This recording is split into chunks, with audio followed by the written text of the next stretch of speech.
Hello friends, welcome back to my another video on biology at tips. तो friends, आज का हमारा topic है कार्डियक साइकिल।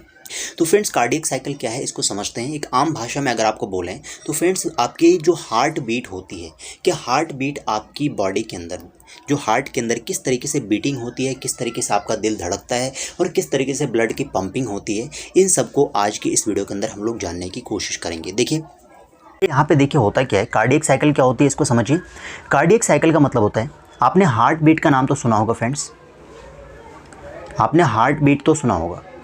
देखिए फ्रेंड्स, हार्ट बीट में जो फ्रेंड्स हार्ट बीट होती है और हार्ट बीट में कैसा साउंड आता है, जब आप अपने दिल पे हाथ रखेंगे, एक बार आप अपने दिल पे हाथ रखिए और हाथ रखने के बाद फ्रेंड्स आपको कैसी साउंड आपको वहाँ पे सुनाई देती है, कैसी साउंड महसूस होती है। देखिए जब आप अपने दिल पे हाथ रखेंगे तो जो साउंड आपको सुनाई देती है, अगर एक नॉर्मल इंसान से पूछेंगे तो वो कहेंगे धक धक की आवाज़ आती है। और हम भी जनरली जब तक हमें ये नॉलेज नहीं होती है तब तक हम भी ये कहते हैं कि धक धक की आवाज़ आती है। लेकिन एक्चुअल में फ्रेंड्स जो हार्ट की साउंड होती है वो धक धक नहीं होती, बल्कि उनकी साउंड होती है लब डब। क्या होती है? लब डब। ये दो साउंड है, लब और डब, ठीक है। अब देखिए लब डब की साउंड कब होती है, कब प्रोड्यूस होती है, ये सब कुछ फ्रेंड्स आज की इस वीडियो में हम लोग जानने वाले हैं। लेकिन सबसे पहले हमें जानना ज़रूरी है कि एक्चुअल में कार्डियक साइकिल होता क्या है। देखिए फ्रेंड्स, कार्डियक साइकिल एक हार्ट बीट को कंप्लीट करने में आपकी हार्ट को जितनी भी मेहनत करनी पड़ती है, जितनी भी एक्टिविटीज़ होती है उसके अंदर, उनको कहते हैं कार्डियक साइकिल, ठीक है। समझ गए ना।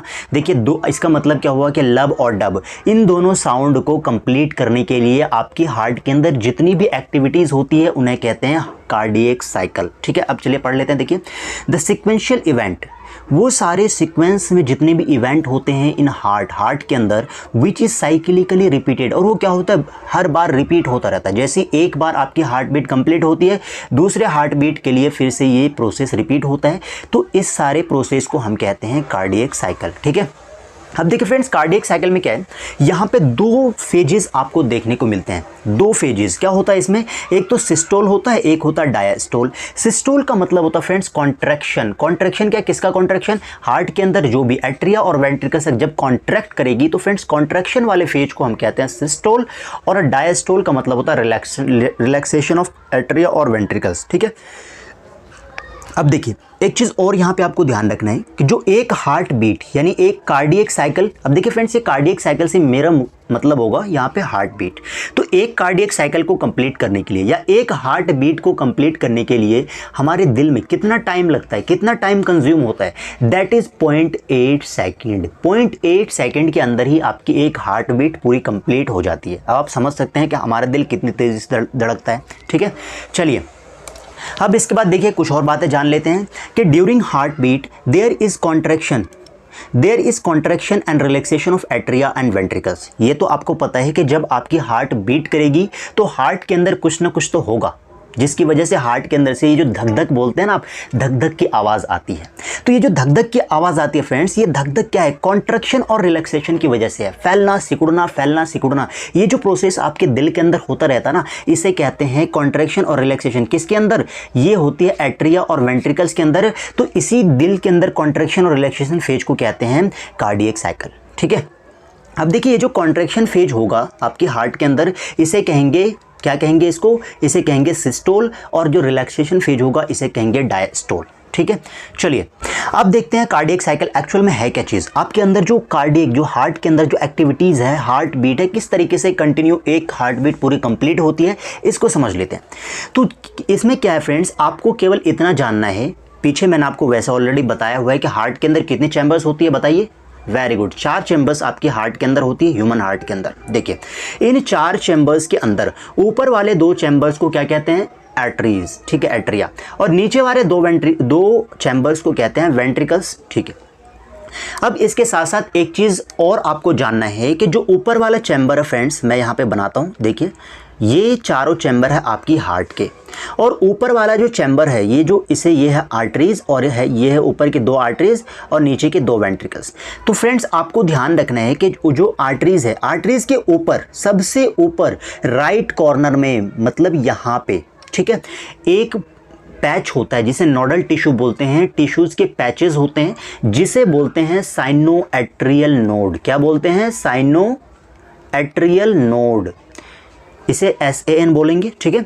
दूसरी पैच एक और मास ऑफ टिश्यूज होती है जो कहाँ पे होगी, ये लोअर लेफ्ट कॉर्नर यानी एट्रिया के नीचे आइए और लेफ्ट कॉर्नर में यहाँ पे आइए, जो कि आप कहाँ पे मौजूद होगा, एक मिनट, ये देखिए ये यहाँ पे मौजूद होगा।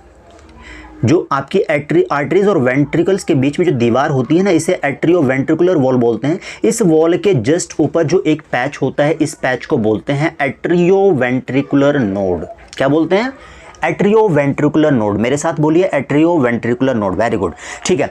अब देखिए फ्रेंड्स, जो एट्रियो वेंट्रिकुलर नोड, इसमें इसके बारे में मैंने आपको पीछे भी बताया था पिछली वीडियो में फ्रेंड्स, अगर नहीं देखी है तो जल्दी जाके देखो यार, उस वीडियो को, बहुत मजा आने वाला है। देखिए पहला जो है साइनो एट्रियल नोड, इसको हम कहते हैं पेस मेकर। पेस मेकर इसलिए बोलते हैं क्योंकि ये जो है हार्ट के कॉन्ट्रैक्शन और रिलैक्सेशन, हार्ट की बीटिंग के लिए ये रेस्पॉन्सिबल होता है। इसी की वजह से हार्ट के अंदर कॉन्ट्रैक्शन होती है, ठीक है। तो देखिए अब क्या है, साइनो एट्रियल नोड के अंदर इंपल्स जनरेट होगा। जैसे ही इसके अंदर से इंपल्स जनरेट होगा तो दोनों एट्रिया के अंदर एक तरीके से कहते हैं कि कॉन्ट्रैक्शन स्टार्ट हो जाएगी। जैसे ही इंपल्स का मतलब और फ्रेंड्स एक तरीके से करंट जनरेट होना, जैसे ही करंट प्रोड्यूस होगी साइनो एट्रियल नोड से, तो ये जो करंट है फ्रेंड्स, इससे क्या होगा, दोनों एट्रिया के अंदर कॉन्ट्रैक्शन स्टार्ट होगी और जो ब्लड होगा पंप हो जाएगा किसके अंदर, वेंट्रिकल्स के अंदर। कहाँ पे ब्लड पंप होगा फ्रेंड्स, बोलिए, वेरी गुड, ये ब्लड पंप हो जाएगा वेंट्रिकल्स के अंदर। और जैसे ही ब्लड वेंट्रिकल्स के अंदर आएगा ये कंटिन्यू आता रहेगा। कब तक फ्रेंड्स, क्योंकि देखिए आर्टरीज के अंदर अब जैसे ही आर्टरी कॉन्ट्रैक्ट करेगी तो इसके अंदर एक प्रेशर बिल्ड होगा। जैसे ही प्रेशर बिल्ड होगा तो ये यहाँ का ब्लड जो है वेंट्रिकल्स के अंदर जाना स्टार्ट हो जाएगा। और यहाँ पे क्या है, मैंने आपको बताया था कि आर्टरीज और वेंट्रिकल्स के बीच में एक वॉल्व होता है जो, तो इस वॉल्व को क्या कहते हैं, इस वॉल्व का नाम होता है फ्रेंड्स, एक मिनट में देखिए यहाँ पे आर्टरीज और वेंट्रिकल्स के बीच में एक वॉल्व होता है, इस वॉल्व को बोलते हैं ट्राइकस्पिड वॉल्व। क्या बोलते हैं, ये सारा कुछ फ्रेंड्स पिछली वीडियो में मैंने आपको ऑलरेडी बता दिया है। अगर नहीं देखा तो उस वीडियो को ज़रूर देखना, इस वीडियो को देखने से पहले। उसके बाद मैंने लेफ्ट एट्रियम और लेफ्ट वेंट्रिकल के बीच में जो वॉल्व था उसे बोलते हैं मिट्रल वॉल्व। क्या बोलते हैं, मिट्रल वॉल्व या बाइकस्पिड वॉल्व, ठीक है। चलिए, तो ये जो है जैसे ही यहाँ पे एट्रिया के अंदर प्रेशर जनरेट होगा तो प्रेशर की वजह से ये high pressure to low pressure blood flow होना शुरू हो जाएगा, यानी एट्रियम से वेंट्रिकल के अंदर ब्लड आना शुरू हो जाएगा। किसके थ्रू आएगा, ये आएगा इन दोनों वॉल के बीच से, ट्राइकस्पिड वॉल के थ्रू ये क्या होगा, वेंट्रिकल के अंदर पहुँच जाएगा। और वेंट्रिकल के अंदर जैसे ही ब्लड आएगा तो इसके अंदर ब्लड आने के बाद अब वेंट्रिकल क्या होगा, फुलफिल हो जाएगा। तो वेंट्रिकल के अंदर जैसे ही ब्लड फुल हो जाएगा तो इसके अंदर धीरे धीरे प्रेशर जनरेट होना शुरू हो जाएगा। अब देखिए यहाँ पहले प्रेशर ज़्यादा थी एट्रिया के अंदर, वेंट्रिकल के अंदर प्रेशर कम था, इसलिए यहाँ से ब्लड नीचे की तरफ फ्लो हो रहा था। लेकिन जैसे ही ब्लड नीचे ओवरफ्लो होगा तो ये ब्लड क्या होगा, बैक फ्लो होना शुरू हो जाएगा। वापस जब जैसी ब्लड बैक फ्लो होगा तो क्या होगा, ये कोशिश करेगा कि वापस से एट्रिया में चले जाए, लेकिन एट्रिया में जाना तो बिल्कुल मना है। तो इसके लिए क्या होता है, यहाँ पे एक वॉल्व मौजूद होता है जिसे कहते हैं ट्राइकस्पिड वॉल्व। और जैसे ही ये ब्लड वापस जाना स्टार्ट होगा तो इसे ट्राइकस्पिड वॉल्व क्या कहेगा, भाई नहीं नहीं नहीं नहीं, बिल्कुल नहीं, वापस बैक फ्लो नहीं होना है, क्योंकि इसको स्पेशली इसी चीज़ के लिए रखा गया है कि वापस बैक फ्लो ना हो ब्लड का, ठीक है। तो अब बताइए, जब ये बैक फ्लो नहीं होगा तो ये ब्लड कहाँ जाएगा। तो देखिए जैसे ही ये बैक फ्लो होना स्टार्ट होगा तो क्या होगा, ट्राइकस्पिड वॉल्व एकदम से बंद हो जाएगा। जैसे ही ट्राइकस्पिड वॉल्व बंद होगा तो एकदम से एक साउंड प्रोड्यूस होगी जिसे कहते हैं लब साउंड। कौन सी साउंड होगी, नॉर्मली आम भाषा में कहते हैं धक की आवाज़ आती है, धक धक की। तो ये जो लब साउंड होगी ना, एक साउंड प्रोड्यूस हो जाएगी लब साउंड, ठीक है। तो लब साउंड कब प्रोड्यूस हुई, तो जब आपकी एट्रिया कॉन्ट्रैक्ट की, ठीक है। एट्रिया के कॉन्ट्रैक्ट होने के साथ आपकी लब साउंड, सॉरी एट्रिया नहीं फ्रेंड्स, वेंट्रिकल, क्योंकि एट्रिया से तो यहाँ ब्लड वेंट्रिकल में आ गया। और जैसे ही वेंट्रिकल ने कॉन्ट्रैक्ट किया तो कॉन्ट्रैक्ट करने के साथ साथ एक साउंड प्रोड्यूस हुई जिसे बोला लब साउंड, ठीक है। अब जैसे ही देखिए यहाँ से ये ब्लड यहाँ आ चुका है, एट्रिया कॉन्ट्रैक्ट कर चुका है। अब देखिए यहाँ क्या है, आइसोवॉल्यूमेट्रिक कॉन्ट्रैक्शन। अब देखिए वेंट्रिकल कॉन्ट्रैक्ट करेगा, बिल्कुल आइसोवॉल्यूमेट्रिक का मतलब होता है इक्वली, दोनों वेंट्रिकल बिल्कुल इक्वली कॉन्ट्रैक्ट करेगा। और कॉन्ट्रैक्ट जैसे करेगा तो मैंने बोला कि ये वापस एट्रिया में ब्लड नहीं जा सकता है, क्योंकि इसके बीच में एक वॉल्व होता है। कौन कौन सा वॉल्व बोलिए, अगर इधर की तरफ ये वापस फ्लो होगा तो इसके लिए क्या है, ट्राइकस्पिड वॉल्व है, और इसमें अगर वापस फ्लो होगा तो इसके लिए बाइकस्पिड वॉल्व है। तो दोनों क्या है, इसके बैक फ्लो को रोक देगा। तो इससे एक साउंड प्रोड्यूस होगी, जैसे ये ढक्कन बंद हो जाएगा तो साउंड प्रोड्यूस होगी, उस साउंड को क्या कहेंगे, लब साउंड। ठीक है, चलिए अब देखिए फ्रेंड्स, अब नंबर आता है कि वेंट्रिकल जो कॉन्ट्रैक्ट करेगा तो इसका ब्लड कहाँ जाएगा।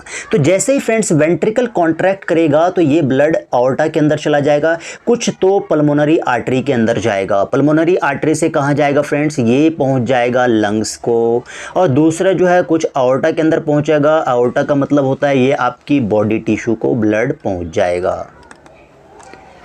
अब देखिए फ्रेंड्स क्या होगा, जैसे ही बॉडी टिश्यू के अंदर ब्लड पहुंचा तो इस फेज को हम कहते हैं वेंट्रिकुलर सिस्टोल। वेंट्रिकल ने सिस्टोल किया, यानी वेंट्रिकल ने कॉन्ट्रैक्ट किया और ब्लड को बाहर भेज दिया। अब देखिए ब्लड एकदम हार्ट से पूरा बाहर हो चुका है। कहाँ बाहर हुआ फ्रेंड्स, देखिए एक तरफ तो ब्लड आपके लंग्स को पहुंच गया, दूसरी तरफ तो ब्लड आपके बॉडी टिश्यू को पहुंच गया। अब देखिए ये जो है एक तरीके से कहते हैं ये ब्लड दोनों रास्ते में है, हार्ट के अंदर नहीं है। तो अब आते हैं हार्ट के रेस्ट करने की बारी। तो हार्ट क्या करेगा फ्रेंड्स, अब ये हार्ट को रेस्ट करने की बारी आती है तो ये तब तक रेस्ट करेगा, ये हार्ट के जो चारों चैम्बर्स है ये तब तक रेस्ट करेंगे जब तक कि इसके अंदर वापस से बॉडी टिश्यू से वापस से एट्रिया और वेंट्रिकल के एट्रिया के अंदर ब्लड ना आ जाए और लंग्स से फिर ये यानी लेफ्ट एट्रिया में ब्लड ना आ जाए। ठीक है, तो इसमें क्या है, इसमें ये रेस्ट करेगी, तो ये हार्ट के चैम्बर्स है ना, रेस्ट करेगा ये, जिससे क्या होगा फ्रेंड्स, इसे क्या कहेंगे, आइसोवॉल्यूमेट्रिक रिलैक्सेशन। दोनों ये एट्रिया जो है, एट्रिया और वेंट्रिकल्स रिलैक्स करेगा, तो इसे कहते हैं डायस्टोल। क्या बोलते हैं, डायस्टोल। और इसे एक नाम देते हैं जिसे हम कहते हैं ज्वाइंट डायस्टोल, ज्वाइंट डायस्टोल। ठीक है फ्रेंड्स, एक मिनट देखिए क्या बोलते हैं इसको, ज्वाइंट डायस्टोल। ओके, तो फ्रेंड्स जो पहली फेज है एट्रियल सिस्टोल, एट्रियल सिस्टोल के अंदर जो टोटल टाइम कंज्यूम होता है, इसमें कितना टाइम कंज्यूम होगा, 0.1 सेकेंड। ठीक है, और वेंट्रिकुलर सिस्टोल और वेंट्रिकुलर डायस्टोल और ज्वाइंट डायस्टोल, इन सब में टोटल, पहले वेंट्रिकुलर सिस्टोल को देख लेते हैं। तो वेंट्रिकुलर सिस्टोल में फ्रेंड्स आपका जो टाइम कंज्यूम होगा 0.3 सेकेंड्स का टाइम कंज्यूम होगा, और फाइनली जो एट्रिया और वेंट्रिकल रिलैक्स स्टेज में जाएगा तो इसमें कितना टाइम कंज्यूम होगा, टोटल 0.4 सेकेंड। आप इसको काउंट करिए, देखिए 0.1, 0.3 और 0.4, तो टोटल क्या है 0.8 सेकेंड का टाइम लगता है एक पूरी हार्ट बीट कंप्लीट होने में। ठीक है, इसमें एक चीज़ और समझिए फ्रेंड्स, अब लब साउंड जैसे यहाँ पे प्रोड्यूस हुआ था, इसके बाद डब साउंड भी तो देखना है को। जैसे वेंट्रिकल ब्लड को पंप करेगा तो वेंट्रिकल के अंदर प्रेशर कम हो जाएगा, और पल्मोनरी आर्टरी और ऑर्टा, इसके अंदर जैसे ही प्रेशर ज़्यादा होगा तो ये क्या बैक फ्लो करने की कोशिश करेगा। तो समझते हैं, मान लेते हैं ये पल्मोनरी आर्टरी है और एक ये ऑर्टा है। ठीक है फ्रेंड्स, यहाँ पे एक वॉल्व मौजूद होता है, देखिए यहाँ पे एक वॉल्व मौजूद होता है। जैसे ही आपके लेफ्ट वेंट्रिकल से ब्लड इसके अंदर होते हुए एक तो पल्मोनरी आर्टरी से होते हुए लंग्स को जाएगी ब्लड, और दूसरा जो है फ्रेंड्स ये जो ब्लड है एक होगा ऑर्टा से होते हुए आपके बॉडी टिश्यू को जाएगी। तो जैसे ही क्या होगा, यहाँ से वेंट्रिकल से ब्लड इसके अंदर पहुँचेगा तो यहाँ क्या होगा, धीरे धीरे वेंट्रिकल के अंदर प्रेशर कम हो जाएगा। तो यहाँ पे पल्मोनरी आर्टरी और ऑर्टा के अंदर ब्लड प्रेशर ज़्यादा होने की वजह से जैसे ही ये वापस बैक फ्लो मारने की कोशिश करेगा, तो बैक फ्लो जैसे ही ये करेगा तो इसमें क्या होगा, फिर बैक फ्लो तो अलाउ नहीं है, तो क्या होगा, ये जो वॉल्व है इस वॉल्व को कहते हैं friends semilunar valve, semilunar valve. अब ये वॉल्व क्या होगा, उससे एकदम से क्या बताएगा, नो एंट्री, और एकदम से ये क्या होगा, ये वॉल्व बंद हो जाएगा। जैसे ही बंद होगा तो एक और साउंड प्रोड्यूस होगी जिसे कहेंगे डब साउंड। ये मैं आपको बताना भूल गया था। चलिए, तो ये साउंड आती है पर डब साउंड। तो इस तरीके से पूरी हार्ट की एक एक्टिविटी कंप्लीट होने में दो साउंड आपको मिलते हैं जिसे कहते हैं लब और डब, जिसे आम भाषा में कहते हैं धक धक। ठीक है, तो इसे कहते हैं फ्रेंड्स लब और डब साउंड। इस तरीके से आपके हार्ट की एक पूरी एक्टिविटी कंप्लीट हो जाती है। चलिए अब चलते हैं फ्रेंड्स, इसके बारे में पढ़ लेते हैं। देखिए, तो कार्डियक साइकिल के अंदर कितने पार्ट होते हैं फ्रेंड्स, एक मिनट, चलिए कितने स्टेज होते हैं, पहला एट्रियल सिस्टोल, दूसरा वेंट्रिकुलर सिस्टोल, तीसरा वेंट्रिकुलर डायस्टोल और चौथा ज्वाइंट डायस्टोल। एट्रियल सिस्टोल में क्या होता है बताया था आपको, एट्रियल सिस्टोल में एक SAN नाम की कोई पैचेस होती है जिसे नोडल टिश्यू बोलते हैं, और इसका काम क्या होता है फ्रेंड्स, इंपल्स जनरेट करना। जैसे इंपल्स जनरेट करेगा तो क्या होगा, इसके अंदर जो एक्टिविटी होती है फ्रेंड्स 0.1 सेकंड के लिए होती है। कितने? 0.1 सेकंड के लिए, आपको ध्यान रखना है। तो ये क्या होगा, जैसे ही इसके अंदर से इंपल्स जनरेट होगी तो आर्टरीज कॉन्ट्रैक्ट करेगा और कॉन्ट्रैक्ट करने के साथ साथ ये ब्लड जो है कहाँ पहुँच जाएगा, एट्रिया से वेंट्रिकल्स के अंदर। ये था एट्रियल सिस्टोल। दूसरी बात वेंट्रिकुलर सिस्टोल में देखिए, वेंट्रिकुलर सिस्टोल का मतलब होता है वेंट्रिकल का कॉन्ट्रैक्शन।